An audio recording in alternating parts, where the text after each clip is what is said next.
In this video, I'm going to show you how to assign an action.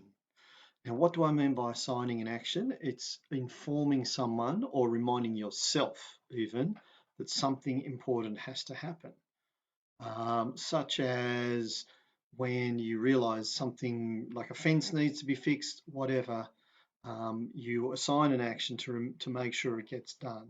Or you want to know, you want someone else on the farm to get something done for you. Okay, we go to Start New Actions, Request Action. And this form pops up. I'm going to fill it in and I'll show you how it works. So I filled in the details of what the action is to be performed. Now you can see the request is by me. There's a drop-down list, but I'm just using myself, obviously. And the action to be taken is to take the truck to the mechanics for maintenance. In here, I can put more information, but that's pretty clear what we've got to do there. Now, I'm assigning the action to myself. Again, I can use the drop-down list, and I can assign this action to more people than one if I choose to. The reason I'm assigning to myself is so you can see what happens with the rest of the process. I put today's date. You must put a date in. You can put a time in as well if you choose. I've made this a high priority. Now for here, we can add photos or files which might explain the action. So say, for example, I had said I need a ding fixed in the truck. I could take a photo and upload it here, and then the person being assigned the action would know what they've got to do. Okay, so when I submit that, the next task is just to assign it, so which is what we're doing. And you'll see it automatically comes up with my name. If I'd assigned it to a lot of people, they would also be down there. If I'd forgotten someone, I guess I could add it here by using the drop-down list, okay? But I'm sticking with my name. And when I click Route, the next thing that will happen is that I receive an email with the details of the action. So I'll just pause it here and I'll show you what happens next. Okay, so I've received this email. Now think about it. This is ideal if you want someone on your farm to receive this as an email, comes to them on their smartphone and they could do everything via that. This explains the action and priority and completion date.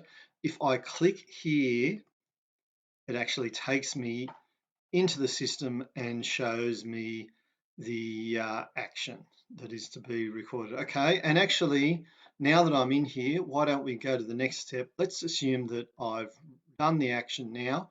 I can close the action out because this has got a full circle to it. This system, we're going to close the action out. And I'm going to click yes, the action's completed. Truck serviced. That's all I'm going to put there. And look, I could add a photo or a file here again. In fact, I could put the service docket or the invoice there. And once I've submitted that, this action is now, I'm going to close it. Okay, I don't need to assign that to anyone. Now I press route. Now, the other place in the system where you are also notified about this appears on your dashboard. So I'm back on the home page now, and if you look at my dashboard, I've got quite a few tasks pending, and there's a whole bunch of actions I haven't done. As you can see, you can't see my action there. Actually, you'll notice that my email has just turned up to say that I have completed that action as well. But let's go and see where the record of that action is. So it's down here in applications, the record keeping area. And I've opened up actions. Here's all the actions that have been carried out. Let's go down to the very bottom one. That will be the most recent. Okay, so there it is.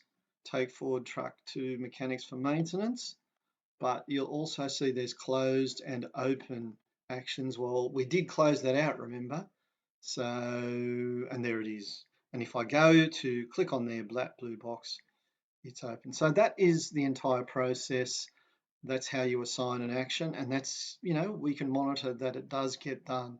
It's a good thing to use.